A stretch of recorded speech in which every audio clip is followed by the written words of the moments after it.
Hi guys. Today we have Dr. Dhruv Amen on the podcast. He is an internal medicine specialist in Queens Village, New York.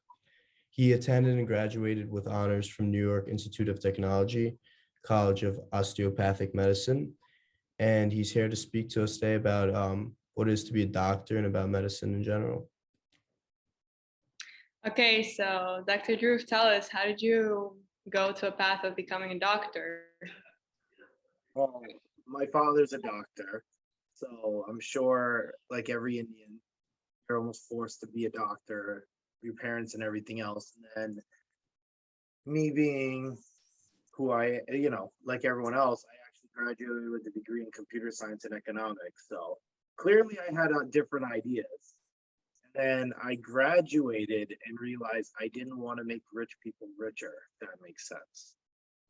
Which was the goal with the economics degree. So I actually went back to school and took some extra classes, and it took me an additional 2 years to get into medical school. So it was a long-winded way of getting back into what my parents had told me before. And of course, I'm sure they would say you always have to listen to your parents, but everyone kind of has to find their own path to getting to where they are at the end anyway.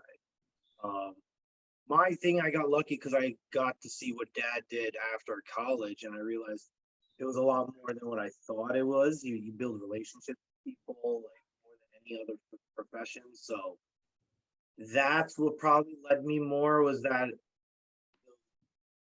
figuring out, like, seeing what I had at my disposal with my 2 degrees and realizing it wasn't what I wanted, and seeing that medicine could provide that. So I think that's what it helped. But I also, again, I've been working in this office since 7th grade, so it's kind of helped me get established with what is entailed with it too. So Was there like a moment where you realized that like you want to be a doctor? Like what was the reasoning that you decided to do those 2 extra years and pursue a career in medicine?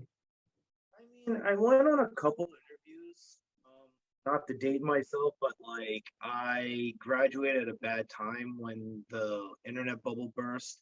I was thinking of joining like an internet company at that time, hence the economics degree and the computer science degree.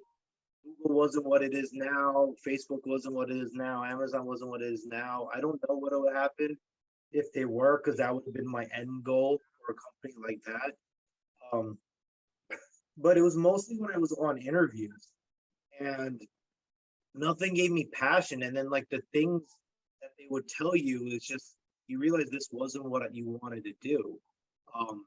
So it was more of an evolution than a distinct moment per se, I would say. But it definitely had those. There were times when I'm sitting there, I know when I'm in my interview, and I didn't even get the job, which was fine. And looking back, thank God I didn't. But it was like a low-level job, not something I was excited for, with my degree. And I was like, my prospects going forward, I was like, I'm just going to be a peon doing something for someone else. Worst thing is that it's not something I felt like I was accomplishing anything of note for anyone else. I wasn't helping anyone too. So for, again, it was a process with a little bit of rebellion in undergrad, because I did do my pre-med during undergrad. But I think it was interviews that basically told me, and that's a little late, honestly. As I'm sure you guys know, you need to know almost in college to do all your extracurriculars and do all that other stuff, because medical school is getting harder and harder to get into. But I've been lucky and blessed that I was able to kind of backtrack and get into medical school after that. So You said that you've been working at your dad's office since you were like in 7th grade. Has anything changed major in like medicine and primary care, let's say? okay. I mean, yeah, but to be fair, our office has changed too, right? So like I've also grown up, so it's kind of hard for me to 100% tell you, oh, everything's different when you're like in 7th grade and just getting annoyed that you're getting stuck there in summer vacation as opposed to a full-fledged adult. I would say I did mostly billing 7th grade and like back end stuff. So I can tell you that the paperwork has increased tremendously since then. Like the things you could get away with when you're, that was more than 20 plus years. We'll just say 20 plus, just so I don't feel that old. But again, the things that you could get away with then versus now, the amount of paperwork we have to do now, the amount of, pharmacists calling just for things and the volume of phone calls and everything has increased significantly since then. Some for the better, some for the worse, but I would say the paperwork has definitely increased. I think patients are patients. Interactions with human beings is always going to be the same. But the amount of other back-end stuff has definitely changed. Like our office, I mean, some of you are blessed to have been there, was my mom and one other person for like 20 years. That was it. That was all we needed. Now we have so many other people, volunteers, everyone, and we're still backlogged with paperwork. So that's the biggest thing that has changed, I would think, in the time since 7th grade, since I've been working here. So what would you say your favorite thing is about being a doctor, and what your least favorite thing is about being a doctor? I don't know if Adelina's told you this, but I joke that my favorite thing, the reason why I became a doctor, and my favorite thing is the people, and my least favorite thing about this job is the people. So it's like this double-edged sword which you're dealing with. You'll have people who bring you joy and tell you how much you've done and like so appreciative of what you do, and then you have that guy that just runs in and is yelling at you because they have to wait 5 minutes and they haven't got their prescription. Especially with what I do as primary care, your job is to be there for people, but people, you don't know. Some people, they will take out all their frustration on you too. I have yet to deal with it, but sometimes if there is a bad outcome and you have to give bad news, sometimes they don't know how to react and they'll take it out on you, and it's already an emotional scenario for you. And some people, most people, I think, forget that you're a human being.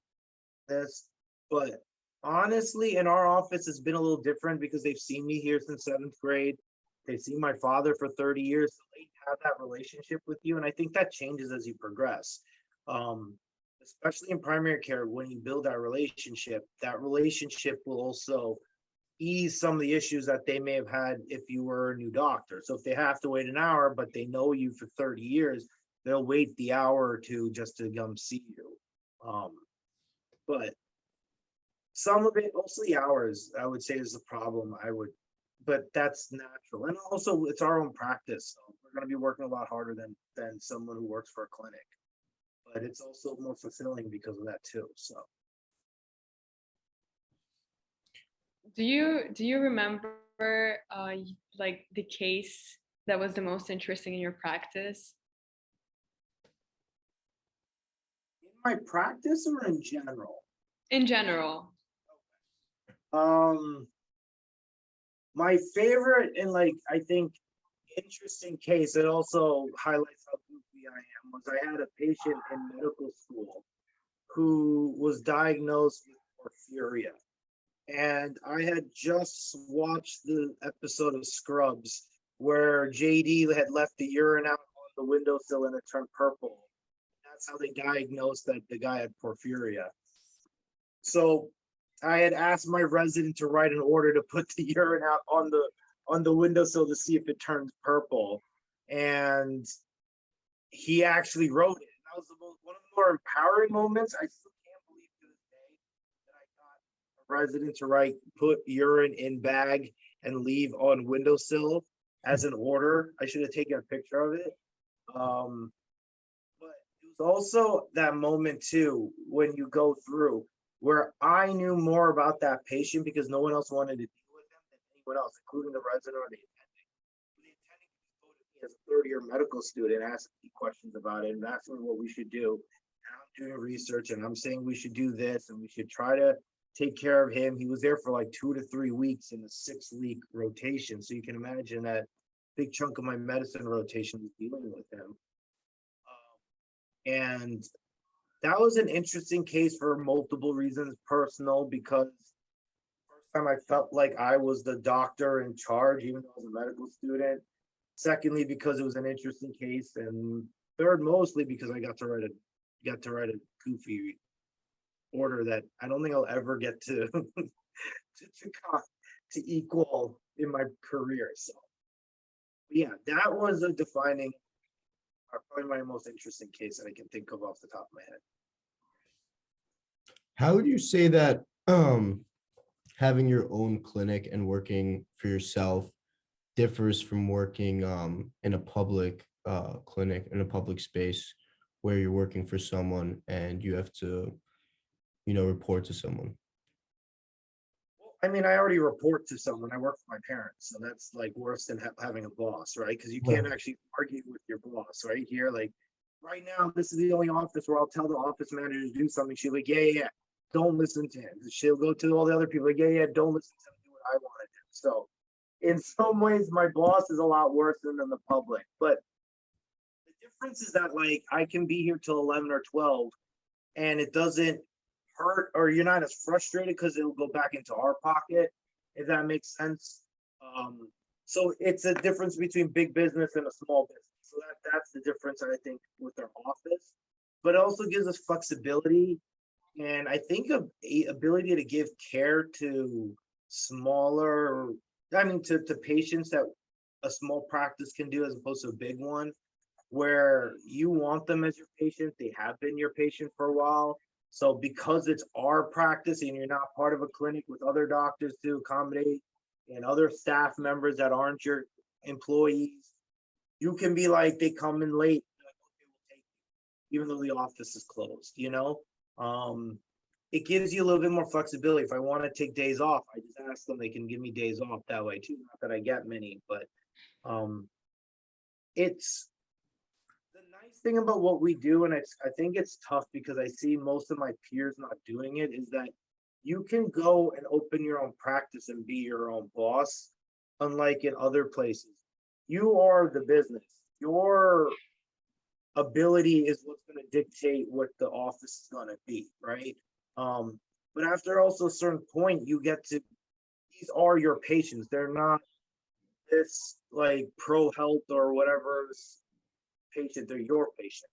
So because of that too, there's another level of responsibility that I think is inherent in having your own practice as opposed to just being a regular doctor. Because you can clock out as a doctor, especially like in an urgent care, not have to worry about them.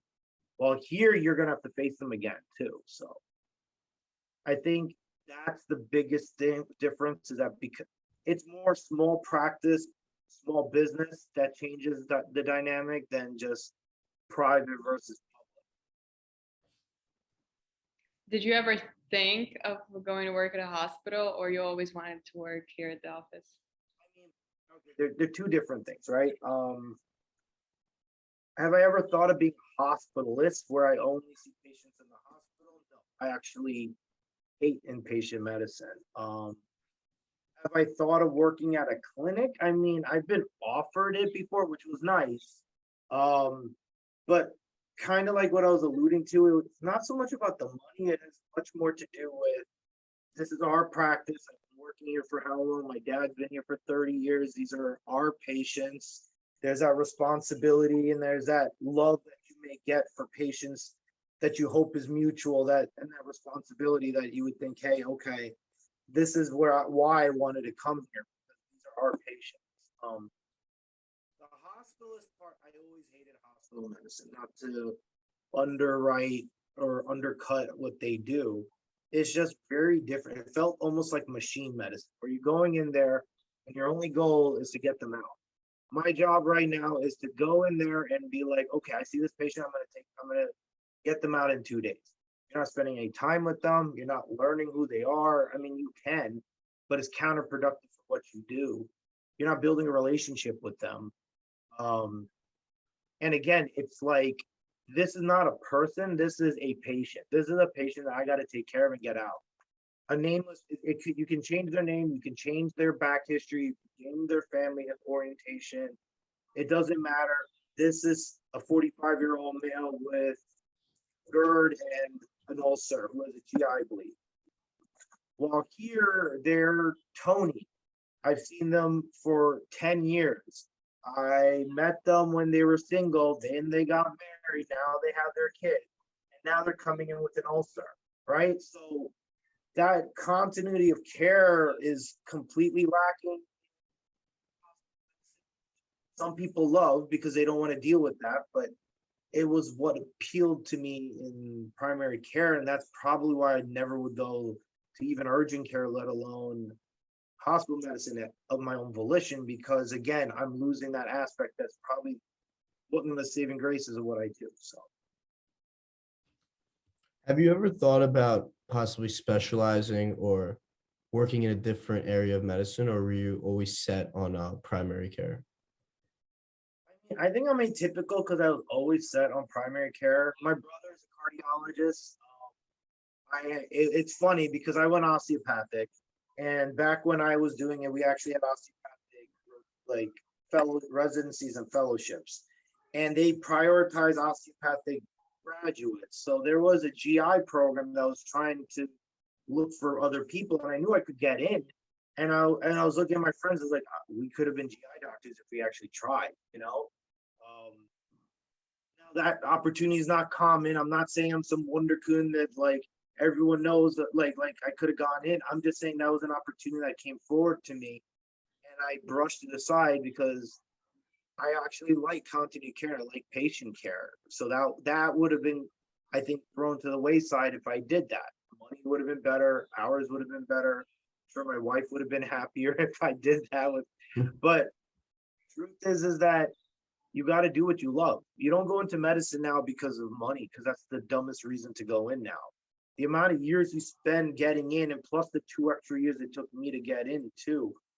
I could have done another job and came close to salary with a better lifestyle and, less debt and all that other stuff. But you go in because this is you're passionate about. And so you got to find that field that you feel passionate about. Luckily for me, I knew what I wanted to go into because I was exposed to it as a younger kid. So What would you say was the hardest part of med school?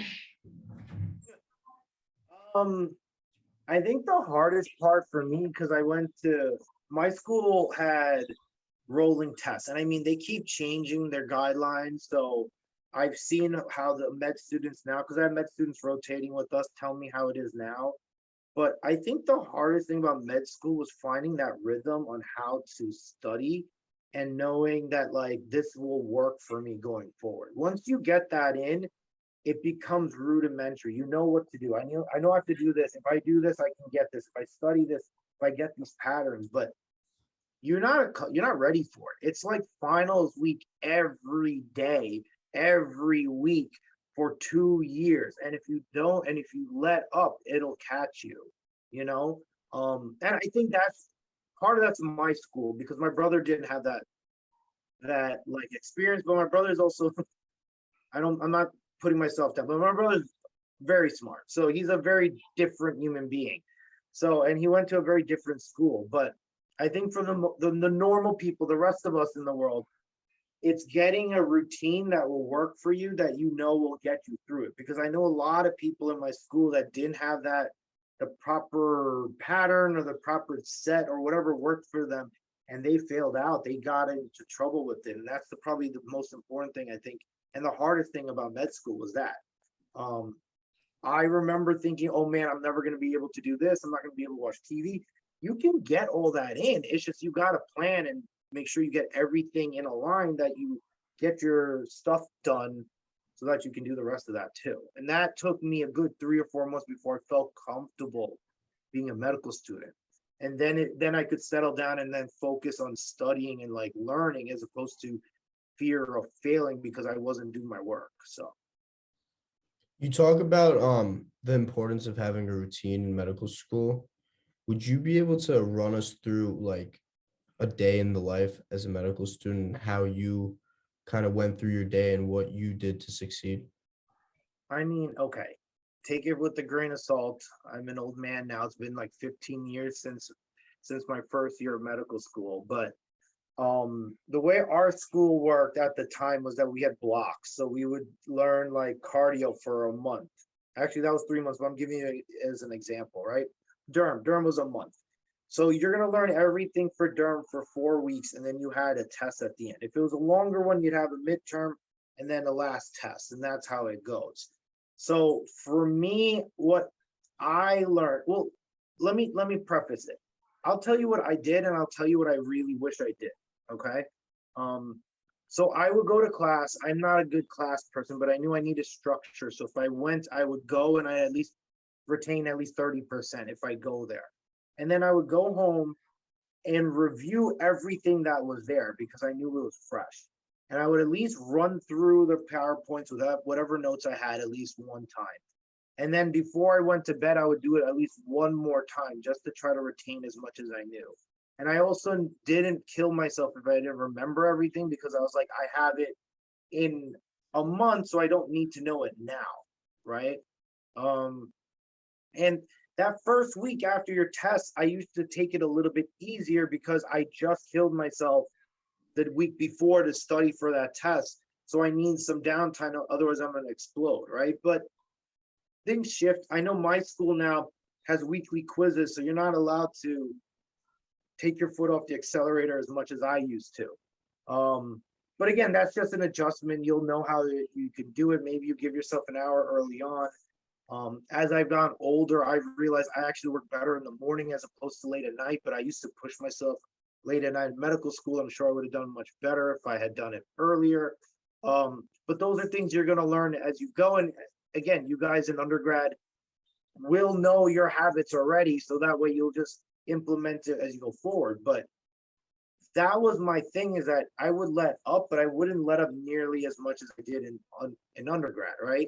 Where I would, so like a let up week would be 3 or 4 additional hours as opposed to all nighters or 6 to 7 hours additionally on school time right before my test. What I would have done though, and I always thought it was extra work, and I had residents tell me this, and again, it applies to every school, was that for us, our first step test is probably the most important test we probably take in general, probably in my life. I mean, because that will dictate what type of residency you're going to go into. And we undercut it. And a lot of times when you're in medical school, all you're thinking about is passing that next test. I'll think about that later. That'll be 2 years from now.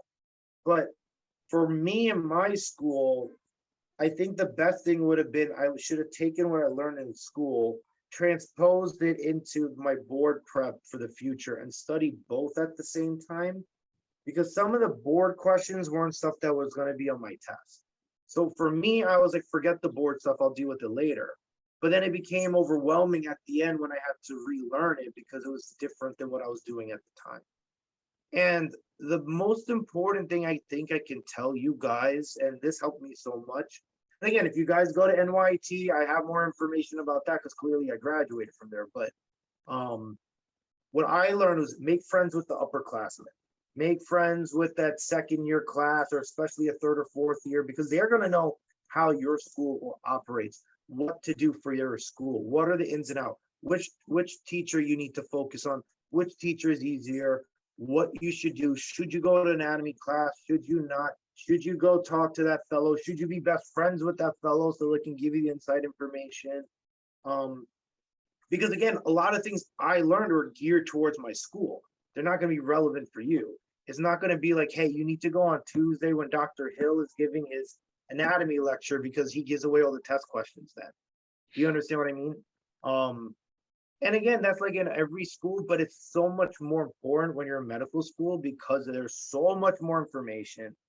And sometimes, especially there, you're so worried about passing and doing well and making sure everything is good that I'm not trying to say to be cutthroat, but you want to keep yourself on notice and ahead of the game because it's such a slippery slope if you fall behind because the material's so much. So a day for me was basically basic studying. The way I geared it up, and that's what I was trying to say in those first few months, was I would listen to my friends, I listened to people ahead of me, and I would try to gear my schedule according to what they told me in advance. So How would you say your transition was into residency? Was it an easy transition? Did you enjoy going into residency, and how how was that experience? Okay, don't take this the wrong way, but I think everybody who becomes an intern is going to be scared out of their mind. And if they don't, they're lying to you. It's one of the more scarier moments of your life. You're a doctor, you could kill someone now, and they basically throw you into it, and you're like, you know. Um, I'm not trying to scare you, but in general, in medical school, the biggest shift that you're going to deal with is second or third year, because third year you're actually seeing and talking to patients, which is very different than first and second year, and even undergrad and everything else before that, because you're so geared to studying books and everything else, and now you have to implement it and talk to people. So that's a big shift. But being from that to being an intern where you're required to deal with people is a whole other thing. And there's nothing you can do to prepare yourself. You're either gonna, if you do a lot of prior rotations in that field and you're pretty comfortable with it, at best you're still gonna feel a little bit uncomfortable because it's just gonna take that time to adjust, right? That's how it is. But in general, I love my residency. I love my people that I worked with. I loved everyone there. I got lucky because I was in a location where I was with people who I'm still friends with, almost everyone. It was a very good environment. Everyone was very caring and not gearing up to be malignant. So again, my situation is very different. But everyone gets their opportunity to pick where they want to go in that regard. But internship. I don't see how PAs do it, honestly, because like I'm scared out of my mind that first day, and even becoming an attending, it becomes overwhelming. But you adjust, time will come in there. But as time progresses, everything gets easier, and all that knowledge you built up gets practical, and you get practical use of